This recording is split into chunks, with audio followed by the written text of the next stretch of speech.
बिस्मिल्लाहिर्रहमानिर्रहीम। अस्सलाम वालेकुम। मैं अमेरिका से अरशद सीना। यहाँ अमेरिका में रात 2 बजे के करीब मैंने एक बार के बाहर से मियाँ बीवी को पिक किया और उनके घर लेकर गया। वीरान सड़कों से गुज़रता हुआ जब एक वीरान सा इलाका, उसमें एक ही घर, यूँ समझ लीजिए कि एक जंगल था और एक ही घर था। और जब हम वहाँ पहुँचे तो अंदर विंडो से दो मासूम छोटे बच्चे बाहर की तरफ देख रहे थे। मैंने जब उनको देखा तो मैंने इनसे पूछा कि ये कौन है। कहने लगे ये हमारे बच्चे हैं। मैंने कहा दो हैं? कहते हैं हाँ दो हैं। मैंने कहा अकेले रह रहे हैं? कहते हैं जी बिल्कुल अकेले थे। तो मैंने कहा आपने इन्हें अकेला कैसे छोड़ दिया? अगर खुदा न खास्ता कोई मसला बन जाता या बच्चे अगर डरते, तो वो कहते कि नहीं ये यूज़ टू हैं, कोई मसला नहीं होता। इसी तरह एक और लड़की थी अमेरिकन, वो मेरे साथ एक मोटल में काम करती थी, गेस्ट हाउस में। तो वहाँ पर क्या हुआ कि सियारा, उसका रूम भी उसी होटल में था और मैं भी उसी होटल में रहता था। मैं वहाँ पर नया था, तो एक हफ़्ते बाद मुझे पता चला कि उसकी एक छोटी सी बच्ची है। जब वो उसे बाहर लेकर आई तो मैंने उसे पूछा कि जब तुम यहाँ होती हो तो ये बच्ची कहाँ होती है? तो वो कहती है अपने रूम में। मैंने कहा और तुम्हारे रूम में कौन होता है? कहती है कोई नहीं।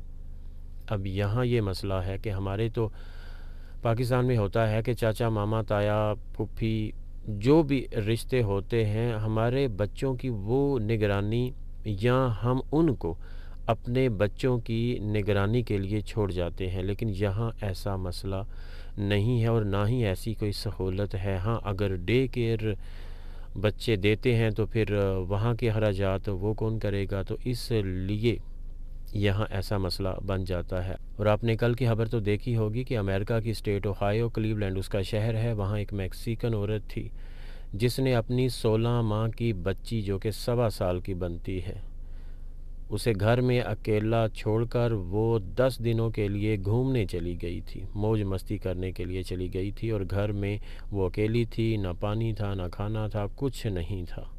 वो अकेली रही और जब वो वापस आई उसकी माँ, तो बच्ची फ़ौत हो चुकी थी। और वो अब उसकी माँ अदालत में रो रो कर अल्लाह और अपनी बच्ची से माफ़ी मांग रही है। अब माफ़ी मांगने से वो मासूम बच्ची वापस तो नहीं आएगी। वो नन्ही प्यारी छोटी सी मासूम बच्ची अब फ़ौत हो चुकी है माँ की गफलत की वजह से।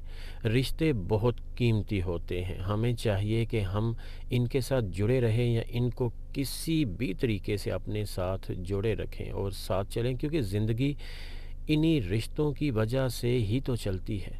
अपना बहुत सा ख्याल रखिएगा और अपने साथ जुड़े हुए सभी लोगों का भी, अपने माँ बाप का, बीवी बच्चों का, बहन भाइयों का, अजीज़ों वकारों का, दोस्तों का, हमसायों का, गरीबों, यतीमों, मस्कीनों और बुज़ुर्गों का भी। और पाकिस्तान के इस वक्त के जो हालात हैं, एक दूसरे का साथ दीजिए, आसानियाँ पैदा कीजिए, किसी के लिए कोई छोटी सी मुश्किल भी पैदा ना कीजिए और खुश रहने के लिए दूसरों को खुश रखने की कोशिश कीजिए। और छोटी मोटी गलतियाँ, कोताहियाँ रिश्तेदारों से हो जाती हैं, उन्हें माफ़ कर दीजिए या आप ख़ुद उनसे माफ़ी मांग लीजिए, लेकिन रिश्तेदारों के साथ जुड़े रहिए।